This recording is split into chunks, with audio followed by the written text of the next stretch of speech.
मुख्यमंत्री पदासाठी एकनाथ शिंदे भाजपत पक्ष विलीन करायला तयार, संजय राऊतांचा मोठा दावा। तर राऊतांच्या दाव्यात कोणतेही तथ्य नाही, फेक नरेटिव्ह पसरवण्याचा प्रयत्न, मंत्री उदय सामंतांचं प्रत्युत्तर। दर 15 दिवसांनी काही जण स्वतःचे बाप बदलतात, शिंदेंच्या दिल्ली दौऱ्यावरून भास्कर जाधवांचा टोला। तर आयकरच्या नोटीसमुळे शिंदे दिल्लीत, रोहित पवारांकडून शंका व्यक्त।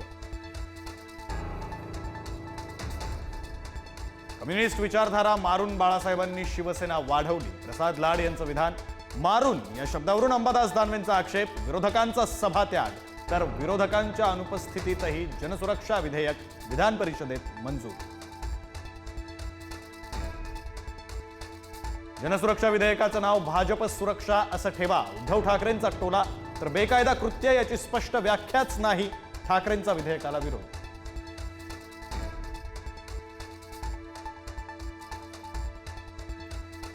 संजय शिरसाटांचा पैशाच्या बॅगेसोबतचा व्हिडिओ व्हायरल, शिरसाट पैशांच्या बॅगा घेऊन बसलेत, राऊतांचा मोठा आरोप। तर त्या बॅगांमध्ये पैसे नाहीत, कपडे, शिरसाटांचं स्पष्टीकरण।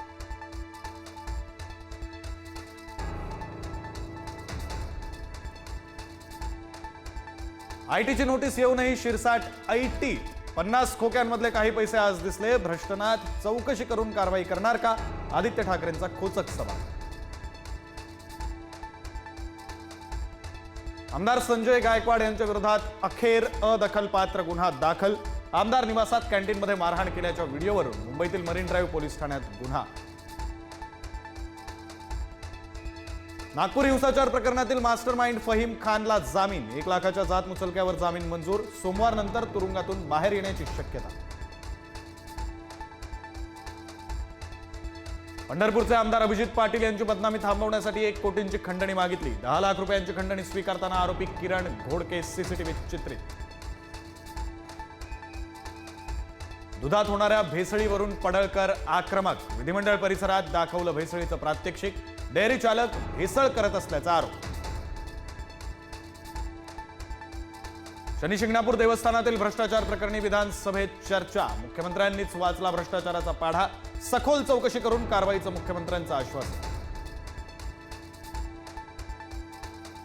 जुनी पेन्शन योजना, शिक्षक भरती यासारख्या मागण्यांसाठी राज्यभरात शिक्षकांचे मोर्चे, 36हून अधिक संघटनांच्या प्रतिनिधींचा मोर्चात सहभाग। कसारा ते अकोला दरम्यान धावत्या मेल एक्सप्रेसच्या बाथरूममध्ये अल्पवयीन मुलीवर बलात्कार, नराधाम आरोपीला कल्याण रेल्वे पोलिसांकडून अकोल्यात बेड्या।